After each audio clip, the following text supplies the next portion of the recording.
UFC 315 goes down this Saturday, and it is garbage. I'm going to give you a preview show, but the best piece of advice I can give you is not spending $80 on this, because it isn't even worth $40. In fact, I don't know if I would spend $20 on this card. This is arguably the worst card of the year. I would argue it's actually worse than 301, which I think a lot of people think is the worst card of all time following 300. It was tough to follow that up, and the UFC really didn't. But to charge $80 for this is highway robbery. Don't do it. Either go find a bar that has this for free, split it with roughly 10 people, so $8 a pop. I think that's a fair number. Or find some Russian website, because this is absolute trash. In fact, I'd argue that the UFC Des Moines card that we just watched, featuring Corey Sandhagen, Davison Figueiredo, Bo Nickel, was better. But I digress. Let's break down the main card, all right? The first fight of the night was supposed to be Benoit Saint Denis versus Joel Alvarez, until Joel Alvarez had to pull out. And who did we end up getting as a replacement? Do we end up getting a good fighter, right? Do we end up getting a ranked guy? Do we end up getting a serviceable opponent for Benoit Saint Denis? No. No, we did not. No, instead we got Kyle Let's take a look. Kyle, what's your name? Kyle, it doesn't matter. It does not matter what Kyle's name is. Because to me, this fight is the definition of trying to get Benoit Saint Denis right. Trying to get Benoit Saint Denis back in the win column. Because this guy was looking to the future.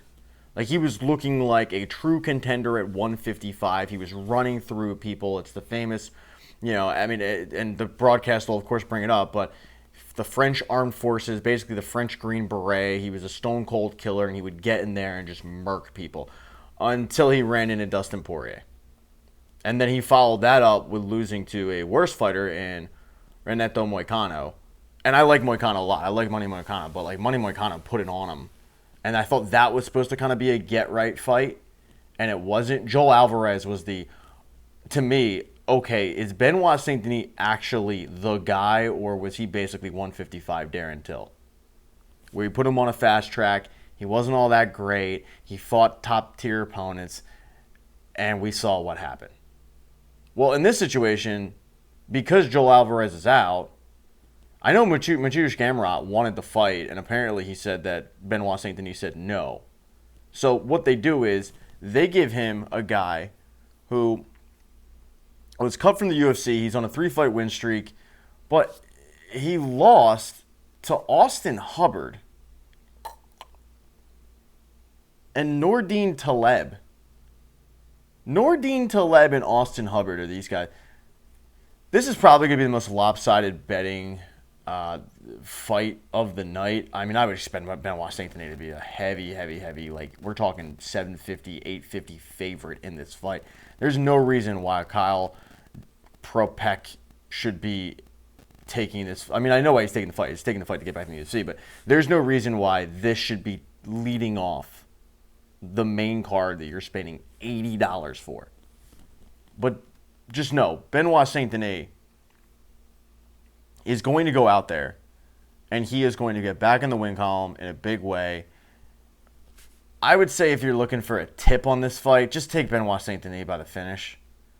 I would take Benoit Saint Denis under 1.5 rounds to finish this fight, and do so without really breaking a sweat. Because I don't care if you're on a 3-fight win streak. Dude, when you were losing to Austin Hubbard a year ago, you don't improve that drastically, Chief. You don't. And there's a big difference between Money Moicano and Dustin Poirier and Kyle Propek. So, yeah, gross first fight doesn't get better from there. Second fight of the night. Oh, God. Why are we doing this? Alexa Grasso versus Natalie Silva. Now, I don't dislike this fight. It just doesn't move my needle. Alexa Grasso, fresh off of losing to Valentina Shevchenko and losing the belt and kind of proving that her win against Valentina was a little bit of a fluke, is trying to get back in contendership and probably trying to get back in that number one contender spot with whoever ends up winning the co-main event of the night. facing a young upstart that hasn't lost since 2017 in Natalie Silva, who has run through all of her opponents, looked really good doing it, but she has not faced a level of competition like Alexa Grasso. Her last win was really, really, really strong. I mean, she faced Morena Rodriguez, the recently retired Morena Rodriguez. But Morena Rodriguez was prone, and we saw it in her last fight, and we saw it in pretty much every fight, to takedowns. If you were able to get her down to the ground, she was never getting back up. She was a boxer, and pretty much that was it. She's a kickboxer. So now you've got Natalie Silva facing a better version of herself. Like, Alexa Grasso has a better ground game. I'd argue she has better striking. There's no world, for me at least, that sees this going Natalie Silva's way. I would take Alexa Grasso by decision on this one. I'd be kind of surprised if she finished it, but you never know. I think this is the quintessential, okay, the person who was the title challenger is facing the young upstart. Both are trying to cement themselves as a number one contender, but I don't see this being a really exciting good fight. I think it's going to be a 15-minute Brazilian Jiu-Jitsu contest, essentially. Third fight of the night. I know this is going to pain MMA media. Jose Aldo taking on Amin Zahabi. The MMA media and their obsession with Jose Aldo, when Jose Aldo wins this fight, they're going to be calling for Jose Aldo to be the next 135-pound title challenger. Like, there will be people out there that go, wow, he won so convincingly. I mean, let's give it to Corey Sandhagen. The excuses that MMA media makes because they have these grand memories, these grandiose memories of Jose Aldo and the WEC and, you know, tearing it up when he came over, and makes me want to puke. If you've ever listened to any MMA podcast, they whine their asses off over Jose Aldo's farewell fight against Merab Dvalishvili. Merab mauled him. But listening to MMA media, it's like, oh my God, I can't believe they picked that fight. And then it's a constant like, well, he should have gotten a title fight. He would have gotten murked. Be fucking for real. Jose Aldo is not that guy anymore. He's just not. But he's better than Amin Zahabi. And it's kind of like the Alexa Grasso fight. Like, there are levels to this. And Amin Zahabi has not faced a level of competition that Jose Aldo has faced. Now, granted, Jose Aldo hasn't faced steep... I mean, he's faced decent competition at 135, but since he's come back, he lost that Mario Batista fight, and it was a snooze fest. But he lost. He lost that fight. It was boring as hell. He was held the entire time, but he lost. So it's not like this guy is the 145-pound champion that a lot of people remember him as. He is very beatable. But I think he's going to go out there. He's going to mix in his kicks, mix in his strikes, and basically do Jose Aldo things. I think the one thing that Zahabi has going for him is TriStar. Faraz Zahabi is one of the best coaches in MMA. And it's not like Andre Pederneiras is a slouch, but I just think Faraz Zahabi is slightly better. But I don't think he's a miracle worker. I think Zahabi has been on a hell of a run. I think he's looked really, really good. And I'm not saying he can't win this fight. Like, this isn't a lock for me, but I just think that Jose Aldo is going to squeak out a 3-round unanimous decision victory. And he's going to kind of keep this guy at bay because, to me, Jose Aldo has become the gatekeeper at 135. I don't think he's ever really going to get back into title contention unless he rattles off a decent amount of win streak. But at this point, he is a gatekeeper. He's the guy that you send the young fighters to test themselves and see if they are that dude. And the UFC did that with Mario Batista. Unfortunately for Mario Batista, it was such a boring fight that it was like, yeah, you're probably not a contendership level now. And you've seen Corey Sandhagen completely skip that line and immediately become the number one contender after his fight last week at UFC Des Moines. Again, that UFC Des Moines card was as I said, it was way better. And it irks me that they're charging $80 for this. Moving on to the co-main event of the night. You've got Valentina Shevchenko going against Manon Fiorot. I'm not going to put stank on the name. Manon Farad has been on a tear since entering the UFC. She has beaten all of her opponents. Valentina is next. Valentina had a hiccup against Alexa Grasso. She got caught. It happens. But Valentina is one of two fighters I've ever seen, the other being Amanda Nunes, who will just go out there and decide, I'm gonna fight for 25 minutes tonight. Like, it's wild to me. They'll be interviewed after the fight, and it's like, well, I just wanted to test myself to see if I can go 25 minutes. Girl, what? They play cat and mouse with their opponents at times. I think Valentina has slowed down. She's 37 years old now. There's a lot of wear on those tires. I don't think that this is going to be a fight that she finishes. Farad is going to come in with a size advantage, so I don't think it's going to be all that easy for Valentina to take her down, although Valentina rarely has trouble taking any opponent down. I think Valentina does end up winning this fight. I think it is going to be a really, really close fight, though. And I think it could be a split decision victory for Valentina, but I think ultimately she hangs on to the belt. I still don't understand why they've never matched up Valentina against Amanda. Now Amanda is, I should say the rematch, the super fight. Now Amanda is retired, although I think eventually she'll come back. But I think Manon Farad is really, really, really good. I just think no one's better than Valentina. And I think that she showed it her last fight. She showed it was a fluke. And that was a fight where I think she ragdolled Alexa Grasso for 25 minutes and just kind of showed her, oh, this was cute. A lot like Amanda Nunes did to Juliana Pena when they rematched. And it was like, okay, I'm going to put it on you now. You got lucky, but it's cute. So, yeah, I'm going to take Valentina by decision, but it's going to be really, really close. And finally, the main event of the night, Jack Maddalena against Belal, remember the name, Muhammad, in a title fight. Did anyone ask for this? I think you've probably heard the term before of like your favorite fighter's favorite fighter. Belal Muhammad might be your least favorite fighter's least favorite fighter. It's not like he's one of the most talented guys. His style is boring.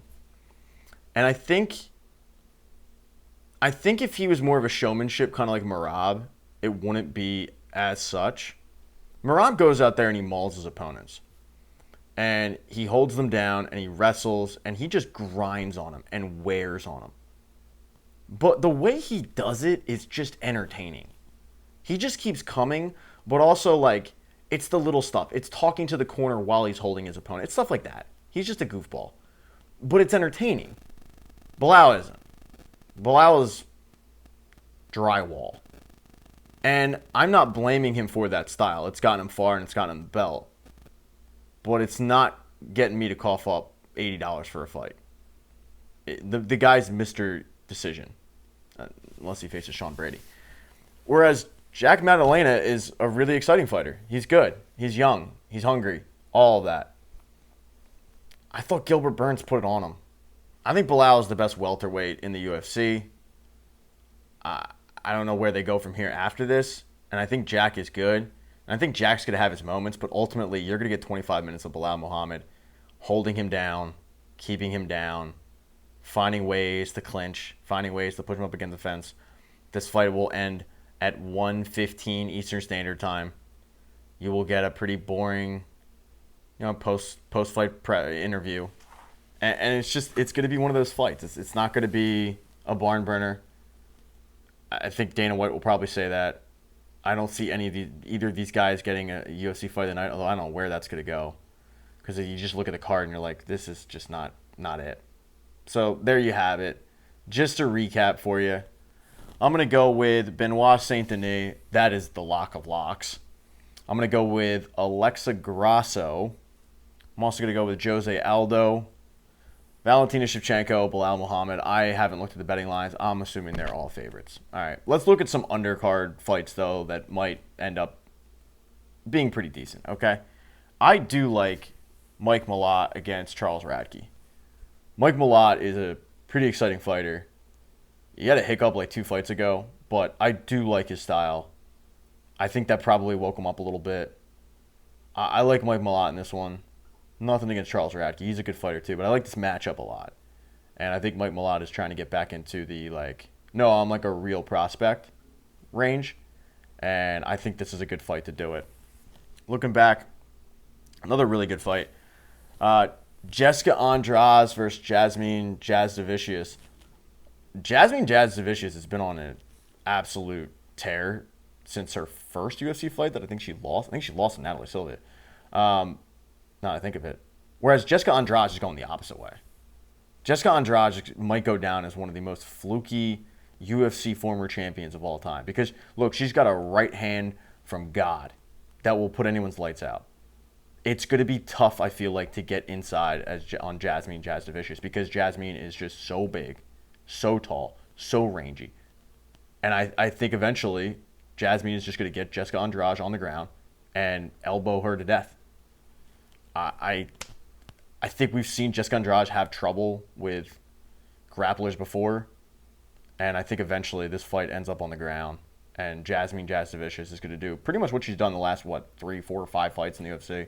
And kind of just wear on her opponent until finally the opponent is trying to get back up, is on her knees, has given up the back, and it's a TKO stoppage. And Jasmine Jasudavicius goes from, wow, this is an exciting fighter, to like, oh, she's a legit contender. One more fight, and she's probably fighting for the belt. Another fight that I like in this one, oh, God. I mean, Marc-Andre Barriault, the power bar, is always in exciting fights. And mainly it's because it's a gas tank. He goes out there, even if he gets worked in the first round, he ends up wearing on his opponent and usually ends up coming out on top unless he gets knocked out. He goes up against Bruno Silva. I like Marc-Andre Barriault in this one. I didn't realize I'm like a lot of Canadians in this one because Mike Malott, Jasmine Jasudavicius, Marc-Andre Barriault. Yeah. Anyway, go Canada. But either way, I think he's probably going to have a similar fight where Bruno Silva's going to look good for the first half of this fight, and then eventually it's just the pace of the power bar is going to be put on him, and you're going to end up seeing him end up catching Bruno Silva at one point and finishing the fight. And the other fight that I actually like, which is the first fight of the night, is Brad Katona versus Bekzat Alma. I just like Brad Katona. I'm a Brad Katona guy. I might be the only Brad Katona guy. I do think, though, that this is probably going to be Brad Katona's last chance in the UFC. I mean, you got to remember, this guy was an Ultimate Fighter who ended up losing in his first UFC fight. He ends up beating Matthew Lopez to end up in his first UFC fight after winning the Ultimate Fighter. Then he ends up losing to Marab. That happens. And then Hunter Azure, not great. And then he's cut. 3 fights, UFC. This is a former Ultimate Fighter, and he's cut after 3 fights. And he ends up losing. One of those fights is to the future champion. He ends up winning again the Ultimate Fighter in the redemption season, mainly just because he's teammates with Conor McGregor, and McGregor was like, you're putting this guy on the show. But he ends up coming out, and he is doing fine, I guess. You know, I mean, Jesse Butler, okay, whatever. Garrett Armfield, he ends up losing that fight. First fight back from winning the Ultimate Fighter for a second time. He ends up losing that. Beats Jesse Butler, ends up losing to John Matsumoto, unanimous decision, and now he's got this guy.